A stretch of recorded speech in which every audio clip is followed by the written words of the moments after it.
بسم اللہ الرحمن الرحیم نحمدہ ونصلی ونسلم علی رسولہ الکریم اما بعد فاعوذ باللہ من الشیطان الرجیم بسم اللہ الرحمن الرحیم فَإِذَا مَسَّ الْإِنسَانَ ضُرٌّ دَعَانَا ثُمَّ إِذَا خَوَّلْنَاهُ نِعْمَةً مِنَّا قَالَ إِنَّمَا أُوتِيتُهُ عَلَى عِلْمٍ بَلْ هِيَ فِتْنَةٌ وَلَكِنَّ أَكْثَرَهُمْ لَا يَعْلَمُونَ آمنت باللہ صدق اللہ العظیم۔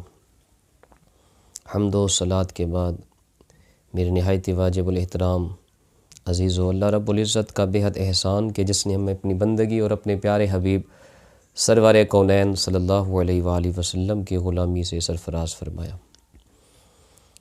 آپ کے سامنے ایک آیت کی تلاوت کی گئی۔ اللہ رب العزت نے اس میں ارشاد فرمایا کہ فَإِذَا مَسَّ الْإِنسَانَ ضُرٌّ دَعَانَا، کہ جب انسان کو کوئی تکلیف آ پہنچتی ہے تو دعانا، وہ ہمیں پکارتا ہے، ہم سے دعائیں کرتا ہے، ہم سے التجائیں کرتا ہے، تو یہی گزارشات کرتا ہے کہ اے باری تعالیٰ میری اس تکلیف کو، میرے اس دکھ کو دور فرما دے۔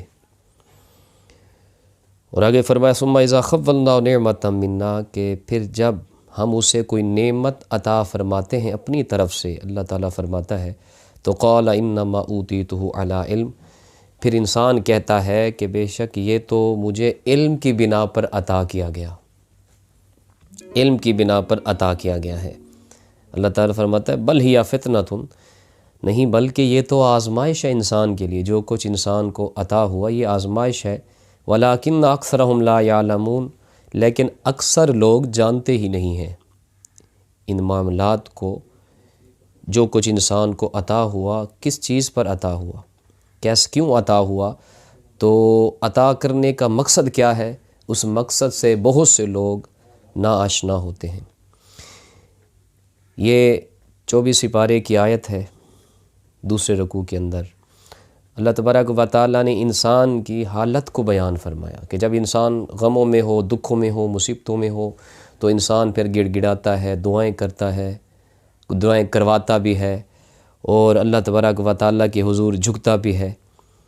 تو یہ انسان جب دکھوں میں ہو، مصیبتوں میں ہو تو رب کے قریب ہو جاتا ہے، لیکن جب انسان کو خوشی آئے، نعمتیں نچھاور ہو رہی ہوں اور اس طرح اللہ تبارک و تعالیٰ کی نوازشات اور عطائیں ہو رہی ہوں تو پھر انسان، قرآن کہتا ہے کہ لاپرواہ ہو جاتا ہے، گویا کہ اسے کبھی تکلیف نے، کوئی غم نے چھوا ہی نہیں تھا، تو ایسے ہو جاتا ہے۔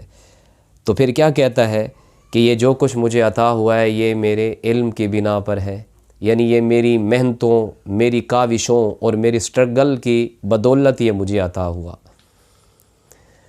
تو یہ انسان کی پھر ناشکری یہاں سے ظاہر ہو رہی ہوتی ہے۔ تو انسان کو اللہ تبارک و تعالیٰ نے جو کچھ عطا فرمایا وہ انعام ہے، وہ اللہ کا احسان ہے، اللہ کی نعمتیں ہیں، تو نعمت عطا ہونے پر انسان کو اللہ رب العزت کے شکرانے ادا کرنے چاہیے۔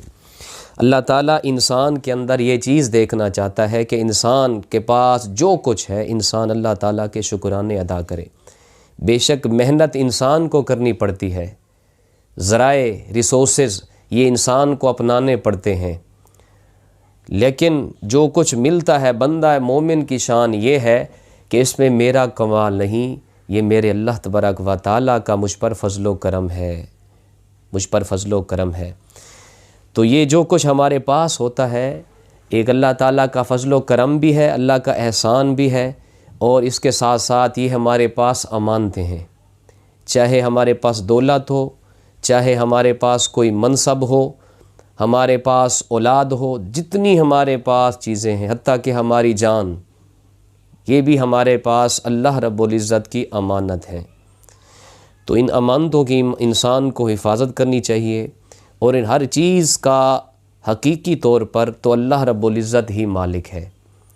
تو انسان کے پاس جو کچھ ہے یہ عارضی ہے، دولت ہے، شہرت ہے، منصب ہے، یہ عارضی ہے۔ انسان کو پھر یہ جب امانتیں ہی ہیں تو امانت سمجھ کر ہی ان چیزوں کو استعمال کرنا چاہیے۔ ان چیزوں کو دولت ہے اور اسی طرح انسان کے پاس منصب یا کوئی عہدہ ہے، اسے امانت سمجھ کے انسان استعمال کرے تو اس میں پھر اللہ تبارک و تعالیٰ کی رضا، اللہ کی خوشنودی، تو اس کے ساتھ پھر جو ہے نا انسان لوگوں کے ساتھ حسن سلوک کرتا ہے، ان کے حقوق بھی ادا کرتا ہے۔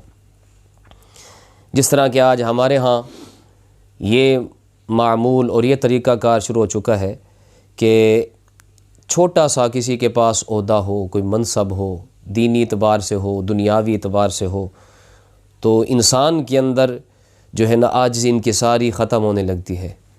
انسان سب کچھ سمجھتا ہے کہ یہ اب میں ہی اس کا حقدار ہوں، میں ہی حقیقی طور پر اس کا مالک ہوں۔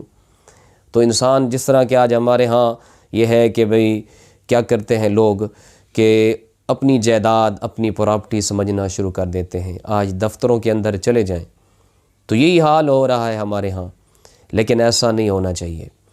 حضرت عمر فاروق رضی اللہ تعالیٰ عنہ کا جب دور خلافت تھا تو انہوں نے ایک صحابی تھے بڑے مشہور و معروف، حضرت سیدنا ابو موسیٰ اشعری رضی اللہ تعالیٰ عنہ، تو انہوں نے جو ہے نا ایک صوبے کا گورنر مقرر فرمایا۔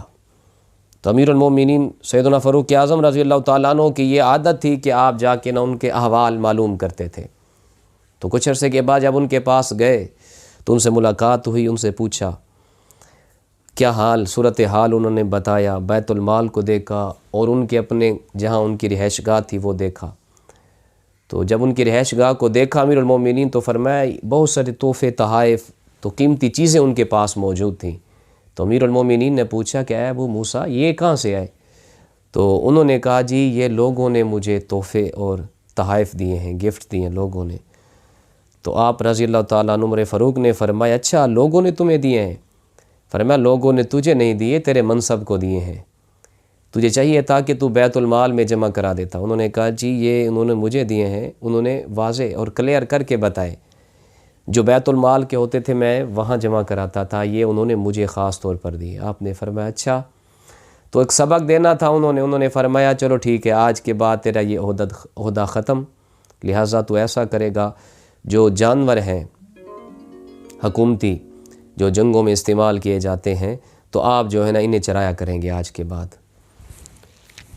تو انہوں نے بغیر چون چرا کیے انہوں نے تسلیم کر لیا، تو وہ جنگلوں میں چلے جاتے جانوروں کو چرانے کے لیے۔ تو امیر المومنین رضی اللہ تعالیٰ عنہ تو کچھ عرصے کے بعد پھر ان کے پاس گئے جہاں وہ جانور چرا رہے تھے۔ جب فاروق اعظم وہاں پہنچے تو وہ سر پکڑ کے بیٹھے ہوئے تھے، حضرت سیدنا ابو موسیٰ اشعری رضی اللہ تعالیٰ عنہ۔ تو امیر المومنین نے فرمایا کہ اے ابو موسیٰ اب تو کوئی تحفے تحائف دینے والا نہیں آیا نا؟ تو وہ مسکرا پڑے، انہوں نے کہا اے امیر المومنین، اے فاروق اعظم، مجھے اب سمجھ آ گئی ہے، جو لوگ مجھے احترام سے ملتے تھے، یہ مجھے تحفے تحائف دینے آتے تھے، یہ میری وجہ سے نہیں تھا، یہ عہدے کی وجہ سے تھا۔ چونکہ وہ سمجھنے والے لوگ تھے اس لیے انہوں نے سمجھ لیا۔ تو یہ چیزیں یہ سب کچھ ہمارے پاس انہوں نے بھی فرما دیا کہ اے ابو موسیٰ اشعری یہ امانت ہوتی ہے ہمارے پاس۔ تو یہی اسلام میں یہ حضور نبی پاک صلی اللہ علیہ وسلم کی تعلیمات ہے، جہاں ہم کھڑے ہیں جو ہماری ڈیوٹیز ہیں ہم جو ہے نا اسے امانت سمجھ کے اسے سر انجام دیں، جو ہمارے حقوق و فرائض ہیں ایمانداری سے دیانتداری سے جو ہے نا ہم انہیں پورا کرتے رہیں، تو پھر ہمارے اس عہدے میں بھی اللہ تعالی ہمارے لیے برکتیں رکھ دیتا ہے، ہمارے لیے یہیں پھر اللہ تبارک و تعالیٰ پھر وسعتیں رکھتا ہے، تو عزتیں یہیں سے ملتی ہیں انسان کو۔ دعا ہے کہ اللہ تبارک و تعالیٰ سے کہ جو کچھ ہمیں اللہ تعالیٰ نے عطا کیا، اللہ تعالیٰ ہمیں اپنے شکرانے بھی ادا کرنے کی توفیق عطا فرمائے، اور ان سب چیزوں کو اللہ تعالیٰ امانتیں سمجھنے کی توفیق عطا فرمائے۔ آمین۔ وما علیہ الا البلاغ المبین۔